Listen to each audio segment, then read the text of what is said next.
What does it do, YouTube? Welcome back to another episode of Scotty Says. I am your host. And yes, once again, the Rams are unable to deal with the big boys from the Bay. Once again, them damn Niners hand the Rams a whooping, a beatdown. This time in their own building, the Palace in Inglewood, once again. Father Shanahan, son's little Coach McWonder. And as I predicted, the Rams go down to defeat. They've lost 8 consecutive games in the regular season to them damn Niners. And they just simply are unable to deal with them. It seems to me San Francisco owns LA. That's just the way it is, as much as I hate to admit it. Now, I want to give you this week's episode a little differently than I have in the past. I'm not going to give you game analysis. What I want to do is bring down the running time, condense it, and at the same time, there's so much to get to. So let's get right to the action, shall we? Now, I heard McWonder say in the press conference that he used the bye week to introspect, to reflect, to soul search. And what he should have been doing was subscribing to my channel and listening to my rants and my advice. Because whatever soul searching he did, he has come up empty yet again. There is some glimmer of hope. I'll get to that a little later in the episode. But my problem with McGenius is that he seems stubbornly dedicated to pursuing a failing course. Now, let's talk about the LA inactives to start the game.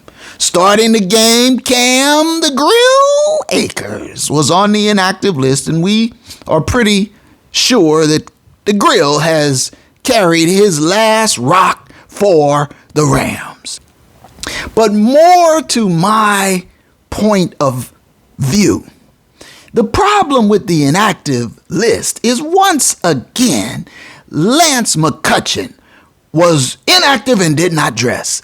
This is what I have been talking about all season long. I hope you've been following along. Clearly, McGenius has not. Activate Lance McCutcheon since you sent away Robert Woods, but he will not do it. And so all of the media types have been saying, yes, Van Jefferson will be back, you see. And once Van Jefferson comes back, why then, as though Van Jefferson was a savior. I watched Van Jefferson last season. He's not the savior, ladies and gentlemen. He's a 3, a good 3. But he's not a 1, he's not a 2. You don't need a 1 because you got Soup there. But the 2, A-Rob, has been less than impressive. And although A-Rob, a.k.a. the Buster, did have a few catches, and I'll say this for A-Rob, when he gets his hands on the ball, he holds it. He doesn't drop passes. Not like Stoney. A-Rob, when he gets his hands on the ball, brings it in. And he had a few catches, and it just seems to me there's a scheme issue with McGenius and A-Rob and Doctor Who, Matty from the D, a.k.a. the Poltergeist. There is some sort of issue there that they can't seem to get on the same page. And so you sent away a proven integral part of your offense, Robert Woods, Bobby Trees. You shipped him off for a Ham Sammy, a 6th-round draft pick. For what? For A-Rob the Buster and Stoney. And the imaginary Van Jefferson. And so this is where your problems begin. What the Rams should have done was paid Bobby Trees, kept Robert Woods in the fold, and with the money that was left over after you couldn't re-sign the Space Cowboy Von Miller, yeehaw, they should have invested that in the O-line because they knew Big Modi was retiring. They did not do that. This is what I've been talking about, hubris. McGenius seemed to think he could put Note Go Boom into the left tackle slot. I knew that was an injury waiting to happen, and I predicted it. And we're going to talk about what I've been calling right and wrong, because I'm on the 90th percentile of correct predictions so far this season. I knew Note Go Boom would not make it much past 4 games. He made it 5. And he's done for the season. And the O-line shuffle has been in full effect all season long. This was the Rams' 7th game of the season against them damn Niners. And it is also their 7th offensive line combination. Not a recipe for success. So you see where the genesis, the roots of the problem comes from. Being, I would say, arrogant, overly confident that you could plug anybody in and defend your championship. You thought you could just plug in Note Go Boom into Big Wit spot. Wrong. You thought you could just plug in A-Rob the Buster and the Stone-handed one into Robert Woods' spot. Wrong. You thought that the Wolford could be your QB2, and that will prove to be a very bad decision. And so that is the theme of this week's episode, my folks. Bad decisions coming back to haunt the defending champion LA Rams. And so, right on cue, who was inactive against San Francisco? Why, Bryce Perkins, who I have been calling for since the opening game to be promoted to QB2. Bryce Perkins was placed back on the inactive list. Did not dress because the Wolford was back in the QB2 slot. You're begging for trouble, Mr. McWonder. Begging for trouble. And don't you have enough already? So, against that backdrop, Father Shanahan comes to town. Now, Father Shanahan seems to be paying attention to some of my video advice. He religiously follows my 25-20 rule. That is, restrain Jimmy G to 25 pass attempts. That's the ceiling, see? Make sure you run the ball a minimum of 20 times. Father Shanahan does this every time he plays the Rams and every time he wins, with the exception of that championship game. And I'm starting to really wonder, how in the hell did the Rams win the championship game against them damn Niners? It's becoming more and more of a mystery to me. It's looking more and more like some kind of a Ram miracle that they were able to win that game and get to the Super Bowl, because they cannot handle Father Shanahan and them damn Niners.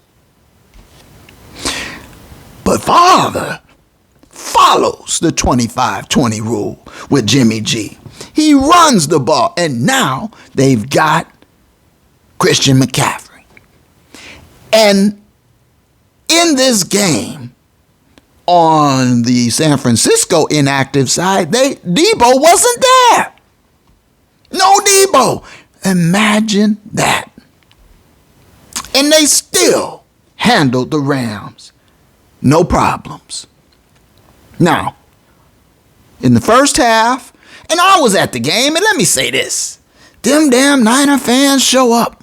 I don't know where do they all come down from the Bay? Are they down here living? I don't know.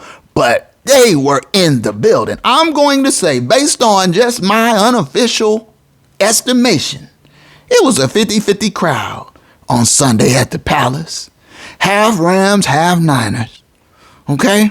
And in the first half of the game, in the first 30 minutes, it looked like the Rams had intentions on turning the tables on them damn Niners. They played a smart first half. But here's the thing now. Who was the Rams' starting running back? A rookie by the name of Rivers. Reggie Rivers, I believe. Rolling on the river. I mean, that's what it's come down to. They're starting a rookie named Rivers against them damn Niners coming out of the bye. And as I've said in past videos, you had Sony Michel on your roster. You know he's a proven commodity because he won you multiple games last year. And you let him go. Why? Bad decisions. You let Sony Michel go. You believe the answer was Cam the Grill Akers. Bad decision. Then, after that initial error, Sony Michel became available yet again. And you decided to pass on him again. Bad decision. Oh, if only you had him now. You had to go get Malcolm Brown off the street. You had to go get a rookie named Rivers. And that's who you're trying to run the ball with? Behind a makeshift offensive line? There's no wonder you're losing. Bad decisions. When Sony became available again in the preseason, you let him sign with the Chargers. What were you thinking, Sneedster? What were you thinking when you released Bobby Trees? What were you thinking when you didn't find suitable offensive line support when you knew Big Wit was retiring? What were you thinking when you let Sony Michel go? Now, look at the predicament you are in. So, the first half, the Rams put up a good fight. In fact, it seemed to me that Matty from the D was moving in the pocket. They rolled him out quite a bit. They were throwing quick screens. Now, this brings me to another point. See, McGenius loves that Higbee soup. Oh boy, he gorges himself on Higbee soup. Higbee soup, Higbee soup, Higbee soup. Okay, now these guys are breaking down. There's a toll that is taken when you feast on Higbee soup all season long, 7 games in. Higbee is a shell of himself. Higbee dropped what could have been a touchdown late in the game in the fourth quarter. Just dropped it when he was wide open. Breaking down. He was in and out of the game with nagging injuries because you're relying on all that Higbee soup. Kendall Blanton was inactive. I don't know, was it because he's got some type of injury? Probably not. More likely, bad decisions. Soup You're relying on all that soup. Now look, in the fourth quarter, down 31-14, you throwing little screens to Soup with a minute left in the game? It's over, McGenius. Why? And Soup gets his ankle rolled. And now Soup is limping. Higbee Soup, Higbee Soup, Higbee Soup. Uh-oh. What you gonna do without Higbee or without Soup moving forward? Now I'm giving you the bad news. There's a glimmer of hope. I'll get to it. But all that Higbee Soup is killing you. But in the first half, the Rams, quick passes, quick screens, tight end, running back, because they have no running game. They don't have a quality NFL running back on the roster. Well, Darrell Henderson, when healthy, there's the rub. There's the fly in the soup. When healthy, Darrell Henderson gives you 4 yards a carry. And I believe he was about on that average against them damn Niners. But the thing is, he ain't healthy. He's a smaller back. He's really a 2, not a 1. But he's the best running back you got now since the grill is gone. And he can't stay healthy. So you got a depleted running back room, a depleted offensive line, a depleted wide receiver room. You got a bum at QB2 and a haunted quarterback leading the charge. And you wonder why you're struggling? Bad decision. But as I say, in the first half, they kept it close. They went into halftime up 14-10. And you know, McGenius has a fairly good record when he's leading at the half. But not when it's Father Shanahan and company. They own Little McWonder. And what have I been telling you all season long? McGenius doesn't make adjustments worth a damn. So he comes out in the second half with the same thing. And they score in the second half a grand total of 0 points. 0, nada, nothing, goose egg. The Rams are the worst second half team in the NFL. They score the fewest fourth quarter points in the entire league. You're not going to be successful defending a championship like that. So whatever soul searching McGenius did, you didn't search deep enough. You need to subscribe to Scotty Says. Hit the bell so you're notified when I release a new video, Mr. McWonder. So McGenius has been making bad decisions. And I'll give him credit. He's doing his level best, I imagine, to come up with different little wrinkles here and there because he knows that Stoney is not a starting caliber wide receiver in the NFL. He knows that. That's why he tried that raggedy wrinkle to put him at fullback. He knows he doesn't have a quality caliber running back. That's why he's doing all these quick screens.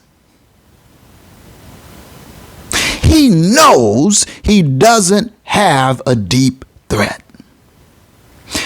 And that, again, gets me back to the theme. Bad decisions. You thought Tutu was going to be your deep threat. You kept saying Van Jefferson will be back. Van Jefferson will be back. Well, he was back. What did he do? Nothing. Nothing. I don't even believe he got a target. Nothing. 0, 0, zeros across the board for the savior, the imaginary Van Jefferson. So now what? Who's coming back now? OBJ? I wonder. You think OBJ wants to come back to this mess? It's starting to seem less and less likely to me that OBJ would want to involve himself back into this mess. Bad decisions. Bad decisions. You let Robert Woods go for a ham Sammy, Swineburger, a 6th-round draft pick. Believing that Tutu and Stoney and A-Rob were going to fill the bill? You let Sony Michel walk, believing the Grill and Jake Funk and oft-injured Darrell Henderson were going to fill the bill? You didn't invest in offensive line support knowing Modi Big Wit was retiring. Bad decisions, all. And you believe that the Wolford is your quarterback once Doctor Who goes down, and he probably not wishing anything on Pulte. But it's a violent game. He's taking a lot of punishment behind this makeshift offensive line. How long do you think that he's going to be able to answer the bell? And then you're going to run out to Wolford?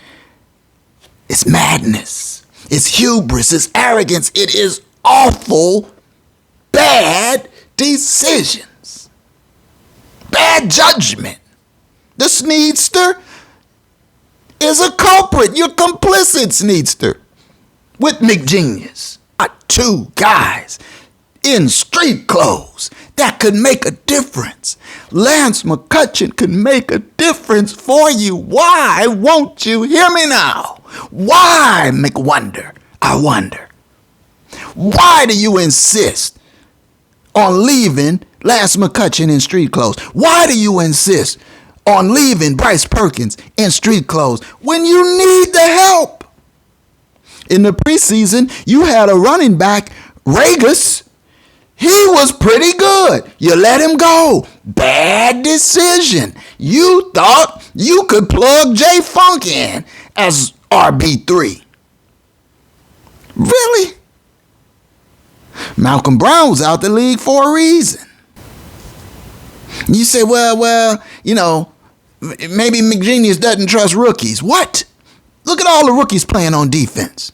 He's Ernest Jones and all these guys on defense were rookies and contributed right away. Raheem doesn't have a problem playing rookies on D, but you mean to tell me that the McGenius offense is so intricate and complicated that he can't play rookies, that he's got to play Stoney? No, it's not that they're rookies. It's that it's a bad decision. First two LA drives in the game were long drives, and they cashed them in. And they didn't score another point the rest of the day. I keep telling them. I keep warning them. So the final numbers, the Rams threw the ball 33 times. They ran it only 20. The Rams had 20 carries for 56 rushing yards. Measly, on the other hand. The Shanahan, on the other hand, rushed the ball 23 times for 111 yards. Them damn Niners had a 7.1 yard per play average. The Rams' paltry per play average, 4 yards. But it comes down to the fact that the Rams have no big play ability, no deep threat, because they leave their best deep threat option in street clothes. Bad decision. Now, I've given you all of the bad news.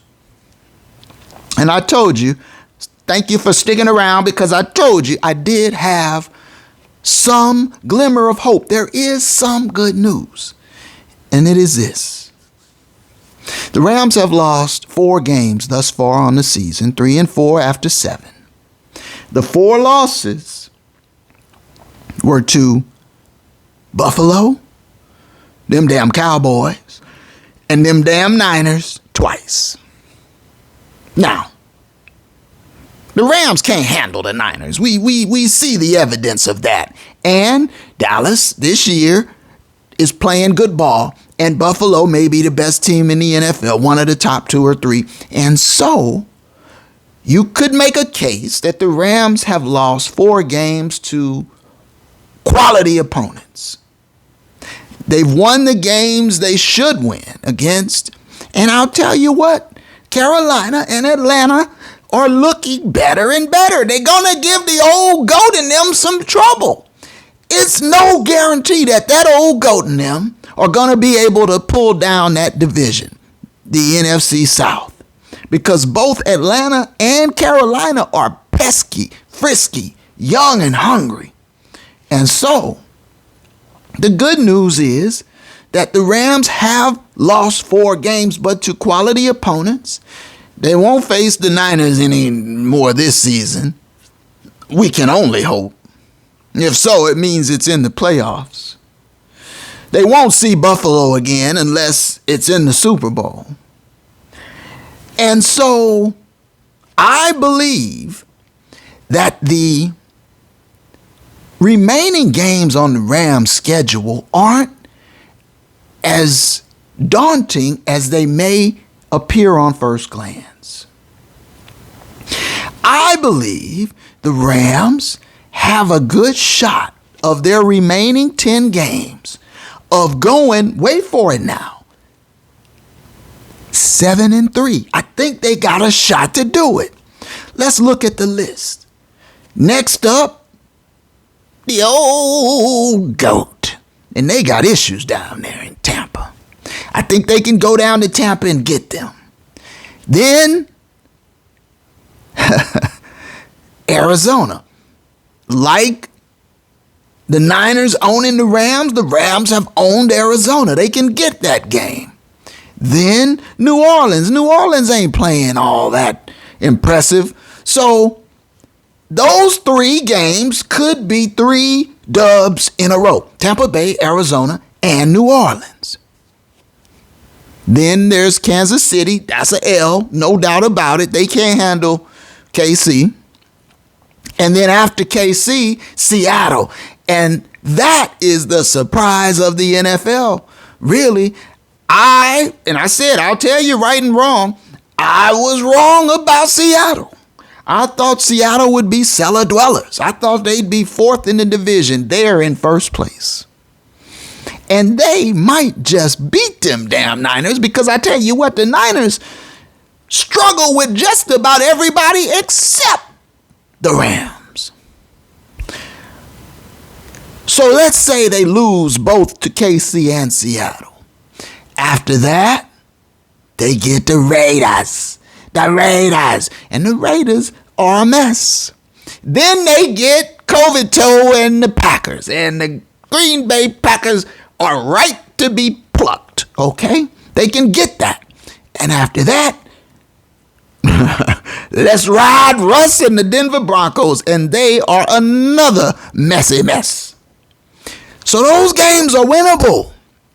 And then they close with the Chargers, who are in a shambles, and then finally in Seattle. And so of those 10 games, I could see them going 7-3. That will get them to 10-7 on the season and a playoff berth in my estimation. Now, they probably won't win the division because they've already lost 2 to them damn Niners.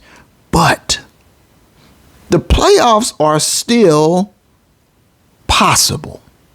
And so I got the fork nearby, but I'm not going to stick the fork in the Rams just yet. I'm hoping somebody, please, reach out to McWonder, get in my video so that he can make the necessary adjustments. And by all means, Sneester, you need to get some work in now. You can't live off your laurels. They got drunk off that success and been drinking ever since. You need a pass rusher. And see, I knew there were issues when all these guys start talking about retiring after they won the Super Bowl. AD 99 was quiet in that game. He's been sort of quiet all season. He was talking about retirement. McGenius was kicking retirement around. You won one, and you're talking about shutting it down? So that's what I mean, drunk off that success of that Super Bowl victory. So, the good news is there's still hope for these fellas. They gotta put the pads on and buckle up and make some hard decisions and work to turn this thing around. Now, where I've been right, where I've been wrong, real quick. I told you before the season started Minnesota was going to win that division over Green Bay, didn't I? And look, I told you Buffalo and I told you Tennessee and I told you KC and so all of these things are looking to come to pass. Now, where I was wrong, I said the Colts would probably be a wild card. That doesn't look likely. And where I was wrong in the NFC, I said that I thought the old goat in Tampa Bay would win that division going away, and now that is very much in doubt. Okay? And I'll give you my other big shock where I was wrong. Besides Seattle, which I've already fessed up to, I did not see the Giants coming. Not at all. But I told you Philly was going to win that division, didn't I? I told you them Eagles would fly. And look at them, undefeated at this point in the season. So that's where it is right now, my friends. And so what I need for you to do is throw me one of these, okay? Throw it to me now. Subscribe if you haven't already. And hit the bell. And let McGenius know. Hit the bell so you're notified when I drop my next video. And in the meantime, until the next time, which won't be too long from this time, one love.